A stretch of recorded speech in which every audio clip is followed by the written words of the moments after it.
Okay, I can see our next speakers are ready to go. We're going to be tackling climate, geopolitics, capital, and how will global investors shift allocations in 2024. It's my great pleasure to invite our esteemed panel to join us on stage. We'll be exploring the current mindset of global real estate investors towards Australia, influenced by factors like debt, equity, and geopolitical forces.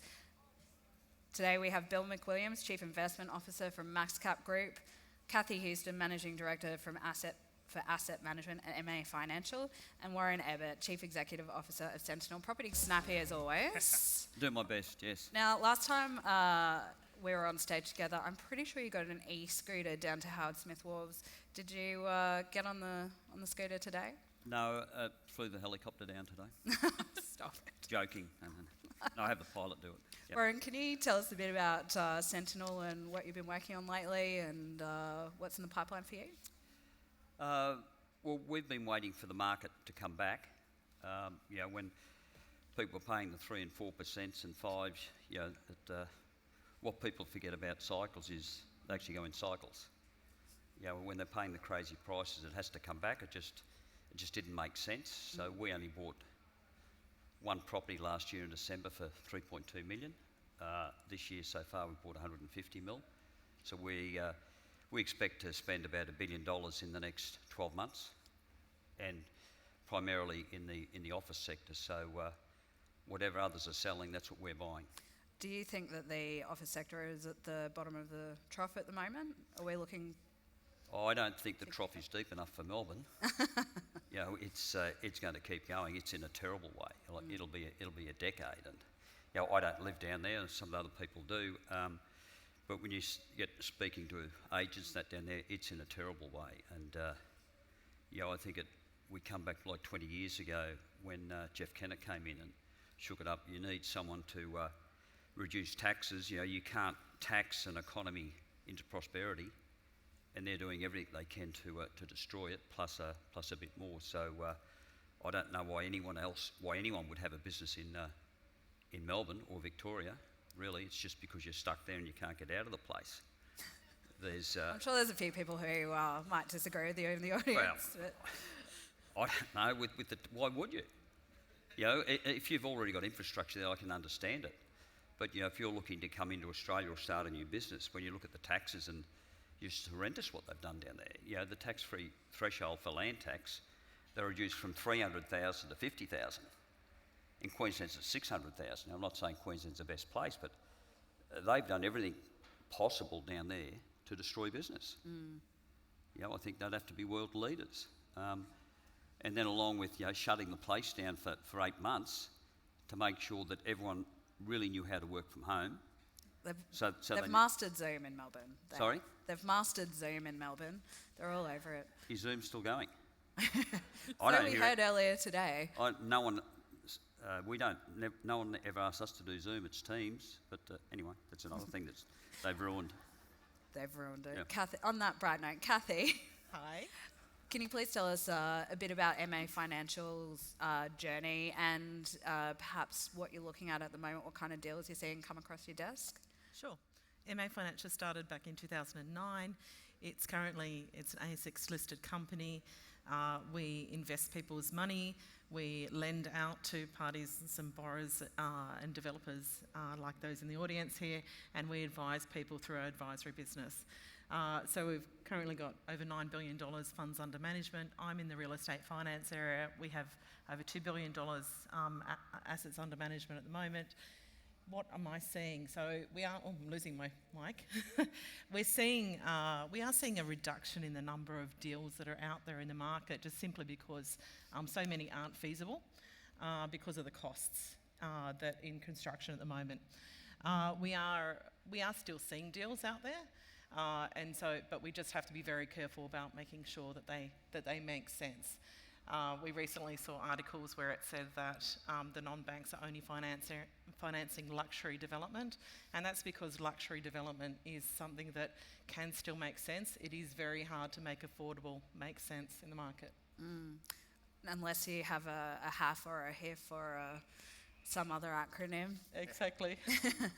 Bill, MaxCap's been around for a little bit longer. Can you tell us a bit about, I guess, how big your book is at the moment and maybe where you guys are seeing opportunities out there? Yeah, absolutely. We have been around for 17 years and obviously seen a lot of change in certainly the private credit. And have you industry been there at that 17 time. years? I've been there 11 years, hence the grey hair, which has got a lot grown in the last couple of years, just given market conditions.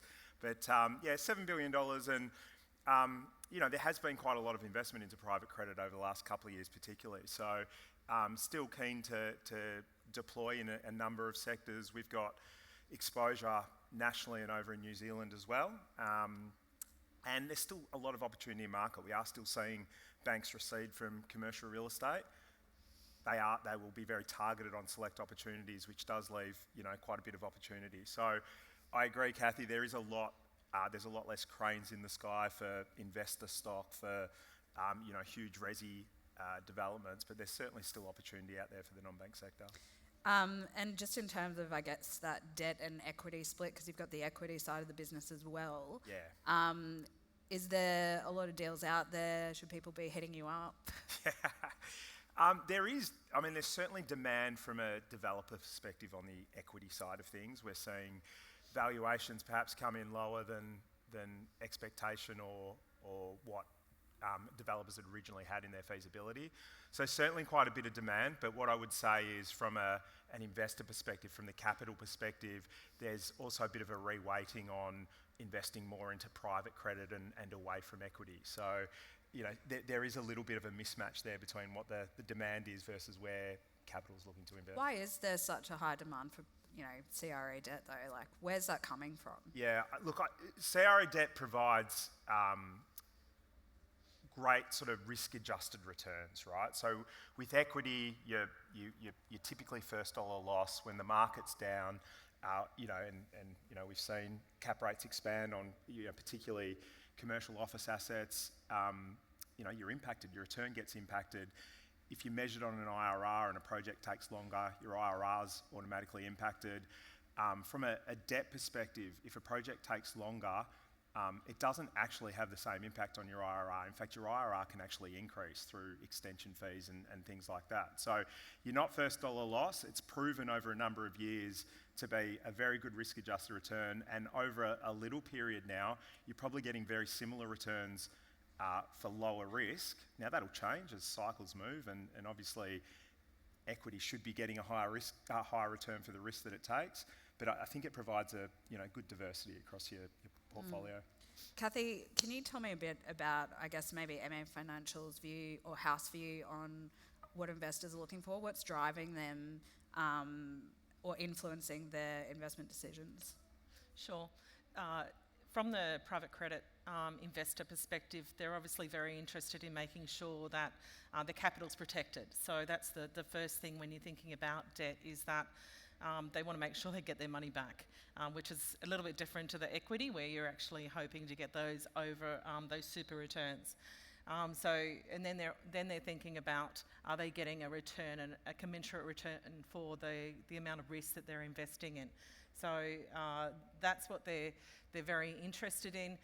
They're worried about what they're hearing in the market about builders falling over and therefore construction risk. So they're very interested in understanding how the parties that they're investing in are managing that risk, and how they've managed it over a longer period of time, that they have the appropriate experience to manage those risks, and that they have the appropriate infrastructure to be there over the longer term and throughout the life cycle of the loans that are being invested in. And is construction delivery risk still a major challenge? I mean, Bill, I know we spoke to this 12 months ago. Is it still a major challenge? Queensland's super challenging, right? It's stuffed completely. Yeah, there's not a lot of builders. There's no one to actually build anything. Yeah. But down south, is construction delivery risk still a challenge that... I mean, from a risk perspective, it has to be. I mean, the amount of DD that we do, and I'm sure MA do, into construction risk and builders, and going through. It's not just a matter of getting a fixed price contract these days and saying we're comfortable. It's the builder's risk. It's looking behind that. But I often put it into a little bit more context as well. Like, there was, I think, close to 3,000 builder insolvencies over last year, which seems like a lot, right? there's also 440,000 builders, so it's a very small percentage. And our exposure is not actually to builders, so there is risk to it, but our exposure is to the borrowers. And I've been involved in projects over the last couple of years where builders have fallen over, but that doesn't automatically mean from a private credit perspective that you're losing money. It is going to hurt from an equity perspective and often requires more equity, but again, there's a different lens applied to it when it is private credit. Are you seeing any mega trends that are impacting investment into Australia from a climate or a geopolitical perspective? Look, I think geopolitical uncertainty is certainly driving, and will continue to drive capital flows. I think what investors are looking for and large pension funds are looking for is diversity across different geographic locations, if you like, and that's a good thing for Australia. I think Australia does benefit from that. But yeah, it shifts over time, so there's nothing that's changing immediately, but we are seeing the benefit of capital coming in, yeah. What are you seeing out there in terms of investment? Well, we've seen the Japanese come back in, the first time since, I suppose, the Daikyo days, 30 years ago. I think we've seen more Japanese investment in the last 12 months than we have probably in the previous 2 decades, because their interest rates are still, I think, pretty close to zero, so they're looking for a return.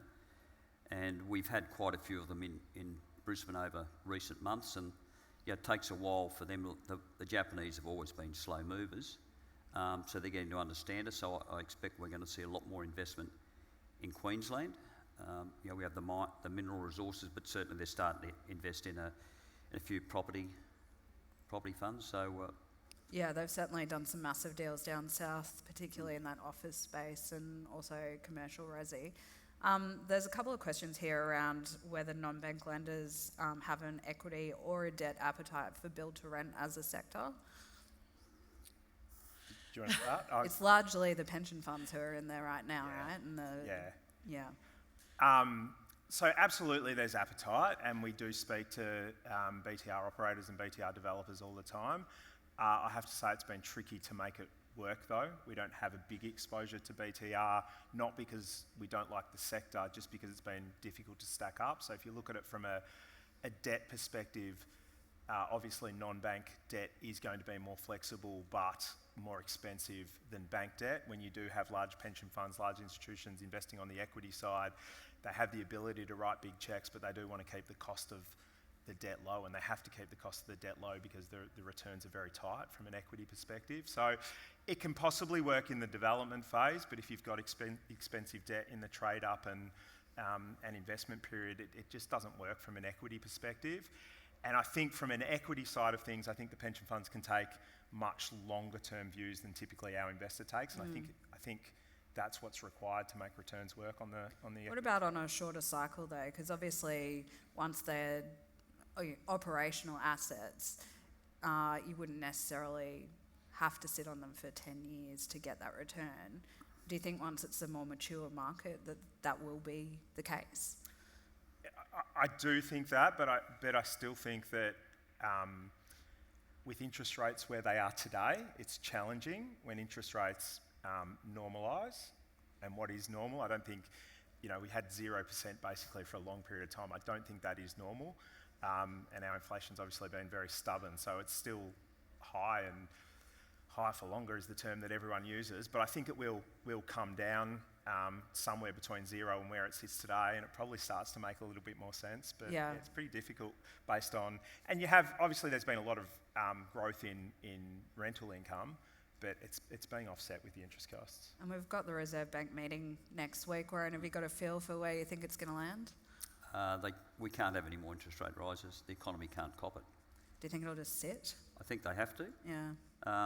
When CBA have the best data in Australia. They have more credit cards than any other financial institution. They have more residential mortgages than anyone else, and they have more savings than anyone else. So when you have the chief economist there saying the next move will be a drop in November, they have better access to information than anyone else in Australia. So I think early start of this year we had 55 billion in savings, and now that's down to 28. So, people are eating into their savings to pay their mortgages and the weekly groceries. We just can't take much more pain now. I think most of us here probably aren't on Struggle Street today, but there's a lot of them in Western Sydney where they've got mortgages of $800,000 and $1 million, and they're just hanging on. So I know the RBA is completely independent, but I'd expect they'd be getting some phone calls. Bit of pressure, maybe? I would expect so. I certainly agree with that. There's certainly pockets of pain, which the RBA are fully aware of, but they are very, very focused on keeping that inflation in that target range, and it's a balancing act. It's a balancing act. If some of that data comes out and suggests that, and it has been very stubborn, if some of that data suggests inflation's going in the wrong direction, I'm not sure. They may do that. Yeah, I wouldn't mind my grocery bill going down. I've got a 12-year-old kid who's sending me broke. A few more questions from the floor. One of them is around if you could deploy capital into one sector for the next 2 years, what would you choose? Warren, you've got a very diverse portfolio. Obviously, you've been in Brisbane retail. CBD office, without a doubt. Brisbane CBD office. Best investment in the world. That's a very big call, but I like it. I'm telling you. Put your money there and you can't go wrong. We've got the highest growth of any major capital city in the world. People would argue whether Brisbane's major, but the Jones Lang LaSalle research, we've got the highest growth. You need about 1 square metre of office space per head of population. 27 million people in Australia, 25 million square metres of office. Brisbane's growing faster than anywhere else. Our vacancy rate is now under 10%. We're seeing rents go up by over 50%. The cost of construction, it is completely stuffed in Brisbane. Like, you cannot build an office, you cannot build high-rise residential, even if Harry Triggerboff wanted to make a statement, and he makes plenty of those. You couldn't get a builder to fix in on a price because you don't know how long it's going to take. The unions is completely out of control, and I think most people expect we'll get a change of government later this year. But the unions aren't going to just throw their hands up in there and say, yeah, we've been wrong, we'll toe the line. It's going to get worse before it gets better. So, if you decided today you want to build a 50,000 square metre office, it's probably 5 years from today, by the time you got your plans, you got your DA and you've got it built. We're seeing rents go from, I know one in Riverside Centre, they're paying $620 gross, which would be $400 net, they're going to $1,200 and a 20% incentive. So your make good costs on your fit out have gone from $250 a metre to $450 a metre.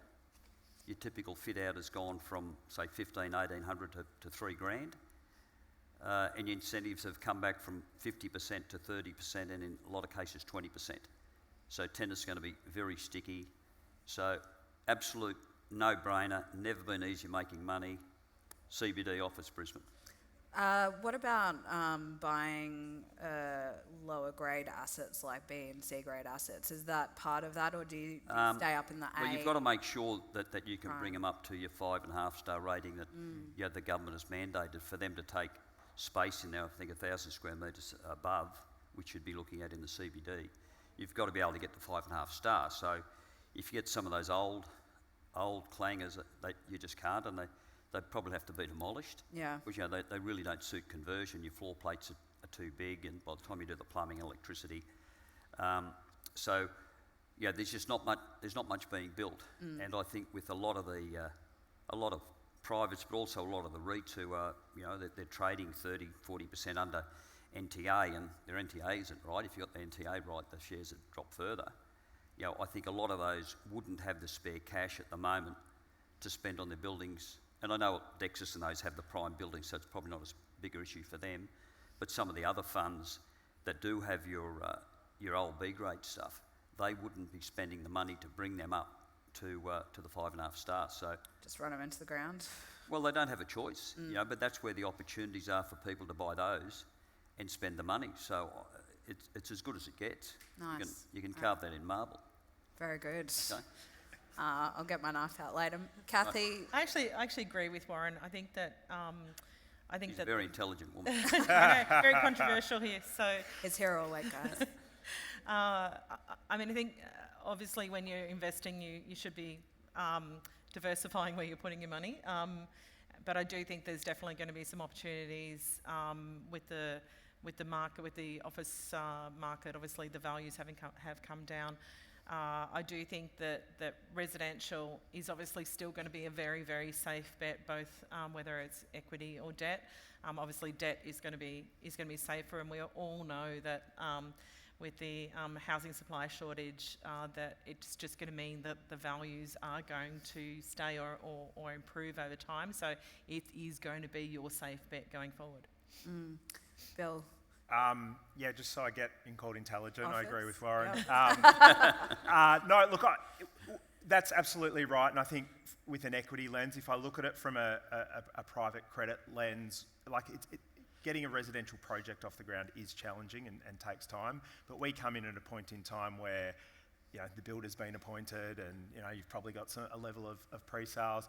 So, you know, for us, I just think residential living assets, you know, because of the fact that it's been challenging to get them off the ground and the level of undersupply that's coming, I think they'll hold up very well over the next 2 years. And MaxCap has that opportunistic apartment fund, which is geographically targeted at Melbourne, is that right? Yeah, it is. So, and that's now, we've purchased the apartments in bulk effectively. I think it was coined build, buy to hold, to rent, to sell. But effectively, yeah, it was taking advantage of some very cheap apartment prices in Melbourne that are, you know, Melbourne's had apartment prices at around about 10,000 a square metre, 11,000 a square metre, well below where you can get replacement costs today. It's starting to lift a little bit, and it needs to lift, otherwise there won't be a delivery of any residential project really, unless it is that higher, absolute higher end owner occupier product. So yeah, the strategy is purchase these apartments in bulk at a discount, mind you, because there's a lot of developers in Melbourne, this was about 18 months ago, holding quite a bit of residual stock. There's interest rate costs associated with that. There's a lot of holding costs associated with that. So buying stock at a discount, holding onto it and selling into a market where it's well below replacement costs. Time will tell, obviously, where those prices go. And you know, Melbourne still has some supply overhang, even though that's being absorbed because of the lack of cranes in the sky. But yeah, that will get absorbed pretty quickly. There's a few Melburnians in the audience who haven't enjoyed the slapdown of Melbourne. I'm a Melburnian too, by the way. Yeah. Given, I guess, the challenge around office, you know, there's a lot of assets that are selling at below replacement value. How does that stack up in terms of that conversion piece? I know there's some groups that are looking at changing it to co-living, there's others that are looking at build-to-rent and hotels and that kind of thing. Does it work, and is that something that there's an appetite for in terms of debt funding? Sure. I mean, there's an appetite in terms of debt if something stacks up. And so what you're thinking about when you're looking at a conversion is what is the planning. What's the planning like in the location? Is it likely to get that rezoning happening? What is going to be the time frame? I mean, obviously one of the big things that we're seeing at the moment is those time frames really moving out, really being expanded, both in terms of the rezoning, in terms of the DAs.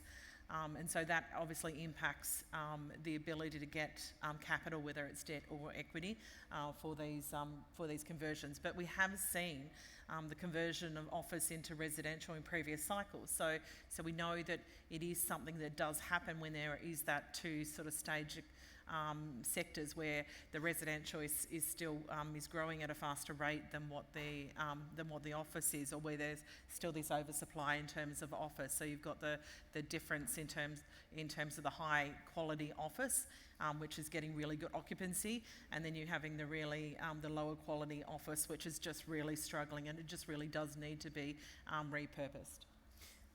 Warren mentioned the taxation situation earlier, particularly in Victoria, but how much does that policy around, you know, international or foreign investment and all those incremental policy decisions they make, how does that weigh into the flow of capital into Australia? Well, we've seen, you know, there's a court cases against the Victorian government, you know, from a lot of overseas investors, because there's supposed to be free trade policy that, you know, overseas investors aren't supposed to be taxed any different, yet I think probably all of the governments, and I know we have in Queensland, they've put added taxes, stamp duty, land tax, if you're foreign landowners. So there's a class action against that. So it's certainly, it's just disgraceful what they've done. And I know in Queensland, it knocks millions of dollars off the value of a property, just because the Treasurer does something completely stupid. But they do, they just wipe millions of dollars off because they increase the land tax because it's a foreign investor, and yet they want foreign investors to come here. Like, I just don't they think too hard. I think there's that perception that foreign investors have an endless pool of cash, and which we know they don't. It's a good clip. And they can go and invest anywhere in the world. So, capital is mobile. They'll go where they can get the best deals. So, particularly when we're looking at build to rent in these areas that, anyone who values their money doesn't invest in that. And they're wanting foreigners to come in, and they make it difficult, with their withholding tax and everything else that they do. So it's just although there was an evening of that withholding tax for build to rent, particularly with that MIT tax. It's now in line with they'll pat you on the head and kick you in the arse. They don't. They're not really serious about it. If you were to change some of that policy across the board, what would be the levers you pull to try and, I guess, get more flow of capital? Well, the withholding tax, you've got to be dropping that. People have got to be able to get their returns out of the country at a beneficial return. Otherwise, why would they invest here? Cathy, what's your position on that one? Well, I agree. Withholding tax is obviously something that would increase the amount of investment coming into Australia, albeit I do see an increase in the flow of capital coming into Australia already, and you were talking about geopolitical before, and so what we're seeing is that with investors no longer wanting to necessarily invest in China at the moment, with there being uncertainty in other jurisdictions, that we are seeing more capital already coming into the Australian market, and particularly in the private credit market, we're seeing that it is becoming a much more legitimised investment for our foreign investors. Bill, any magic wand moves for you? Look, definitely withholding tax is an issue, but I just don't understand why we are penalising foreign purchases of things. Like, it's not just high tax, it's higher tax for them, and it's not just higher stamp duties, it's owner's absentee tax. They just seem to get hit every time, and it does seem to be a short-sighted view of potentially raising more revenue in the short term, but exactly like you said, Warren, we're competing with this capital on a global stage. The money doesn't have to come here, and so the more difficult you make it, the harder it is. Yeah, absolutely. And are you seeing ESG as something that's gaining traction out there in terms of mandates from investors? We don't talk to those people. Well, we're in business to make money, and we're not ashamed to say that. We've got our office portfolio, which are not new assets, but I think we're number 8 in Australia as far as ESG. So, when we're going to spend something on solar or whatever it is, we want to make sure we're getting a return on it. We're not just don't do it to tick the box. So, we've got a shopping centre in Mackay, and we're putting 8,300 panels on. I think it should be finished this month, which will be the largest on roof, I think, in Queensland.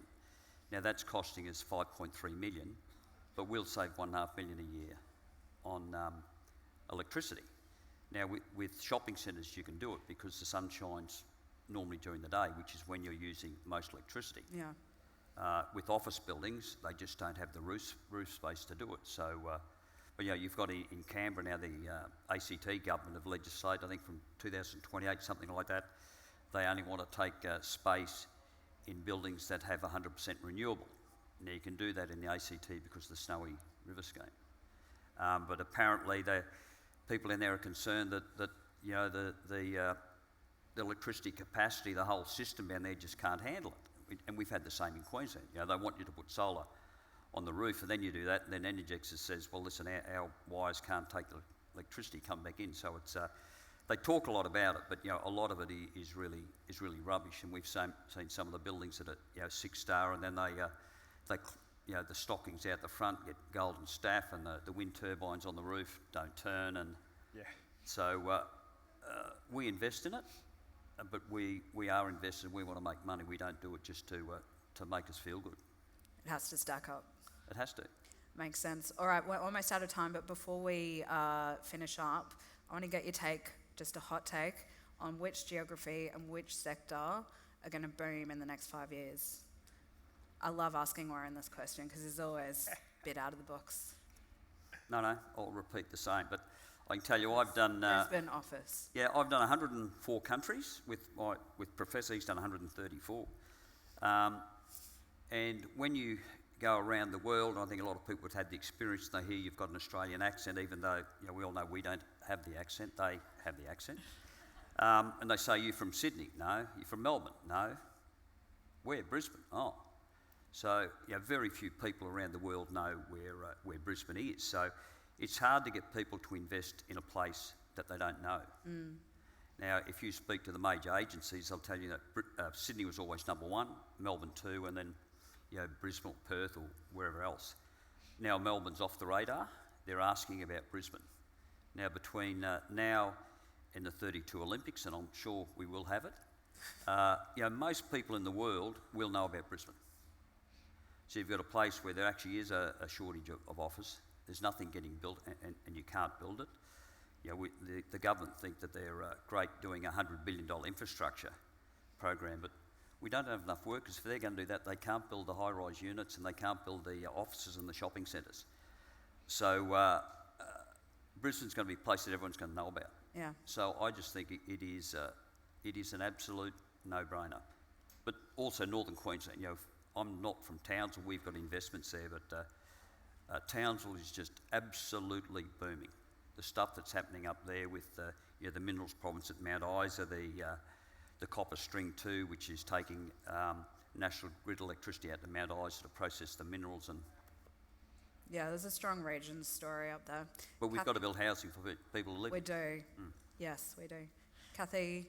Well, I think consistent with what we said before, I think that if you're investing into office, if you make sure that the valuations are realistic, then you should be able to see some upside over the short to medium term. I think Which residential. city are we talking? Sorry. Which city are we talking?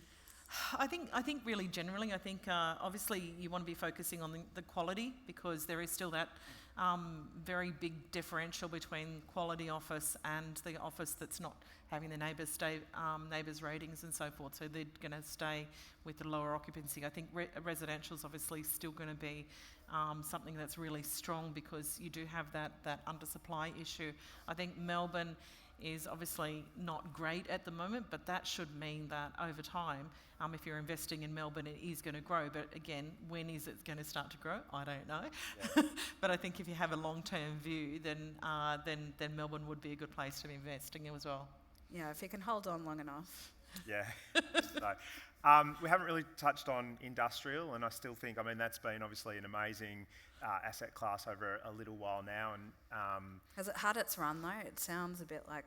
So there's definitely elements of it that's slowing down, but there's still pockets in Sydney that are 0.5% vacancy rate. So there's still some strength there. But if you talk about 5 years, yes, I think that it'll start to taper off a little bit. And I just can't go past the supply demand or the undersupply in the residential space, yep.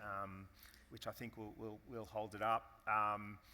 And yeah, when I do look at rates per square metre in Melbourne compared to for apartments compared to the rest of the country, really, they do seem cheap. Well, I did read that they're looking to double the square metre rate for resi penthouses to 60,000 in the next 5 years. So we'll see how that goes. Please thank my guests today. We've got Bill McWilliams, Cathy Houston and Warren Ebert. Thank you. I'm not sure which is your water. Neighbour.